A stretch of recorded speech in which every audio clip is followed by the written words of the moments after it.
Today's episode is brought to you by Mazars. SoundCartel. Okay, let's talk SEM, or search engine marketing.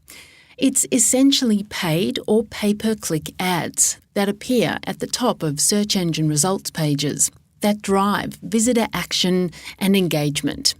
No, it doesn't have to be expensive, but it can be a game changer.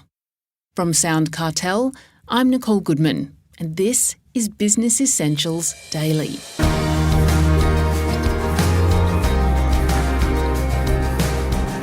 Leigh Hanney, an SEO and Analytics Specialist and the founder of DataCraft Digital, absolutely loves SEM and what it offers businesses. So, how can business owners build the best SEM strategy? Well, Leigh has 5 ways to go about it. But first, he begins by telling me why SEM is such an important component to any marketing strategy. Because it's awesome? No.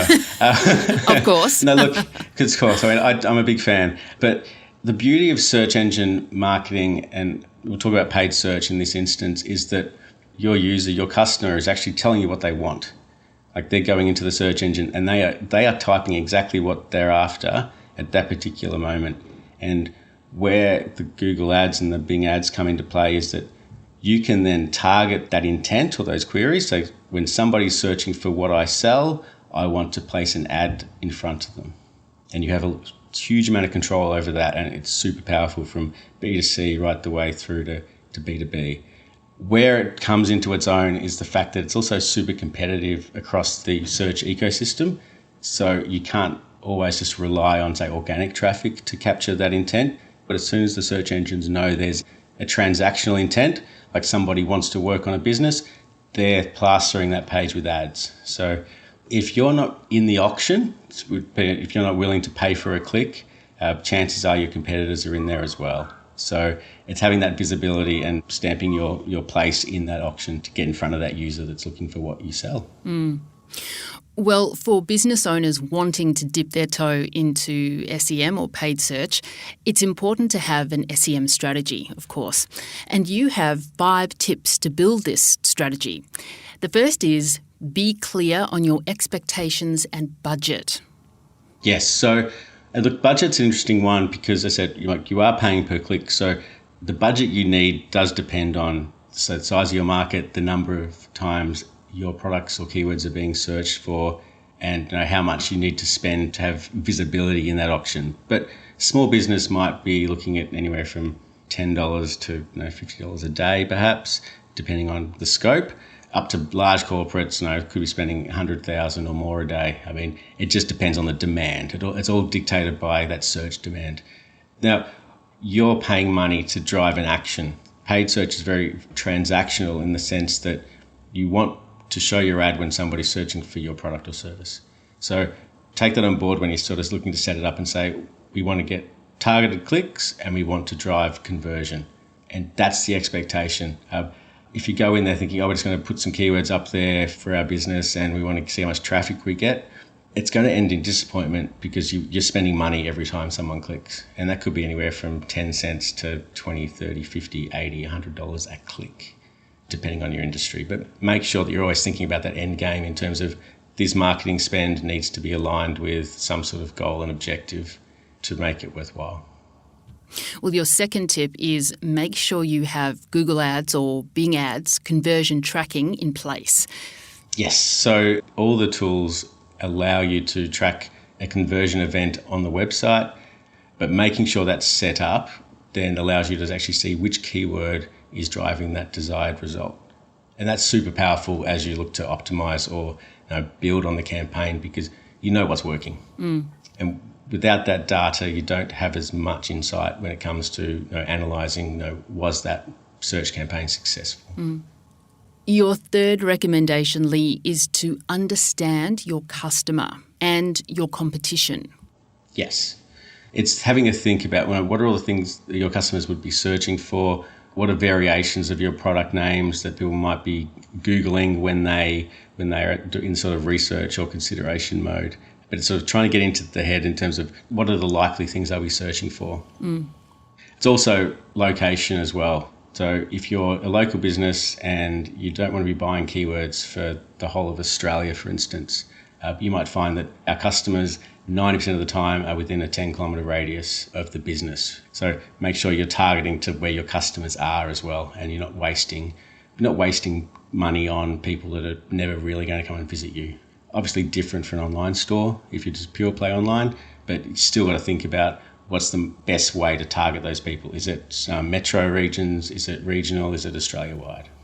Really important tip. Your next tip is to write ad copy and landing pages specific for your keywords. Can you talk a bit about how to do this, Leigh?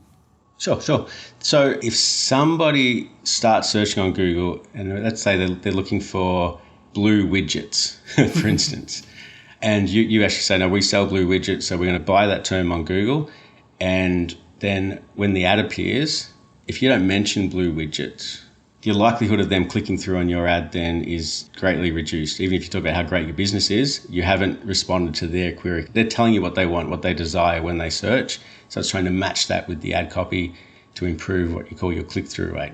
And that's really critical to sort of driving that initial contact.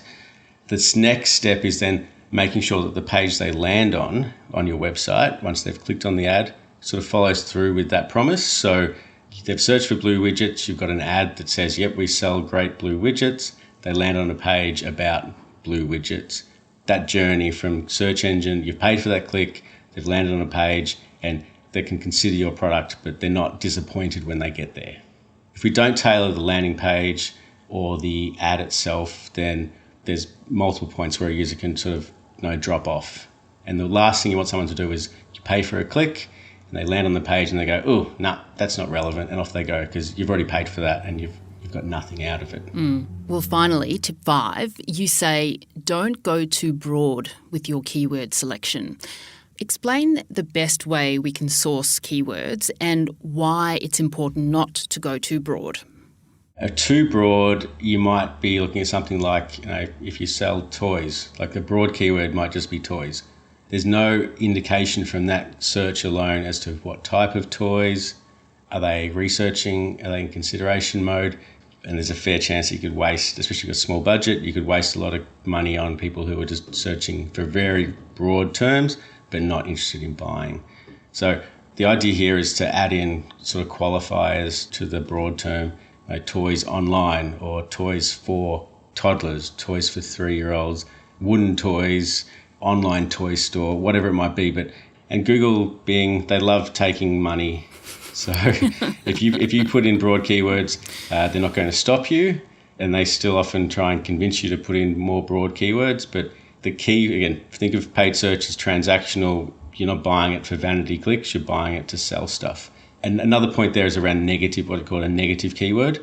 And this is a really critical one, and it gets missed all the time. But you may actually build out this keyword list and you have all the qualifiers and you're not too broad, but there could be certain products that you don't offer that you want to actually exclude, or certain types of products. And a common example of that is used or secondhand or free, which people are searching for all the time, especially B2B, people looking for free tool, free this, free that.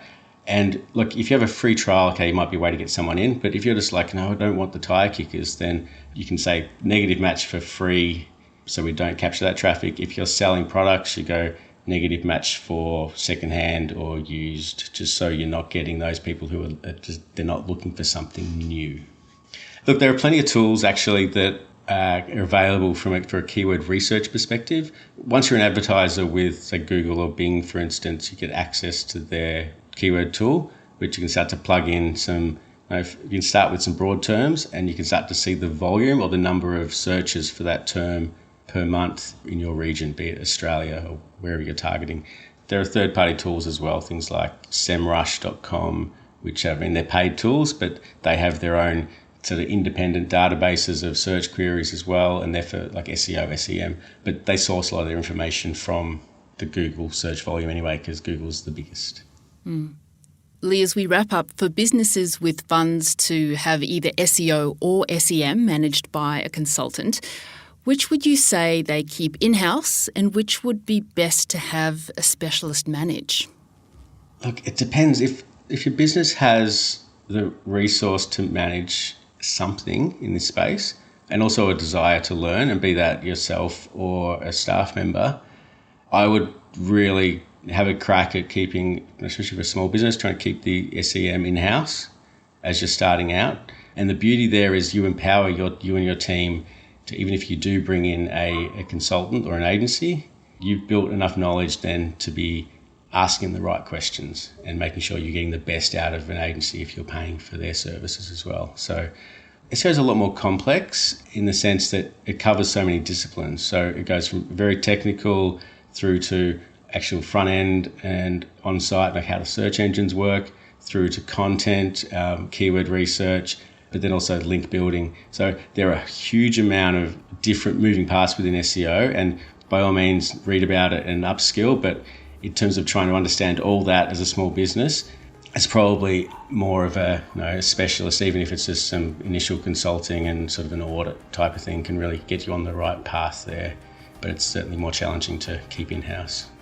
That was Leigh Hanney, founder of DataCraft Digital.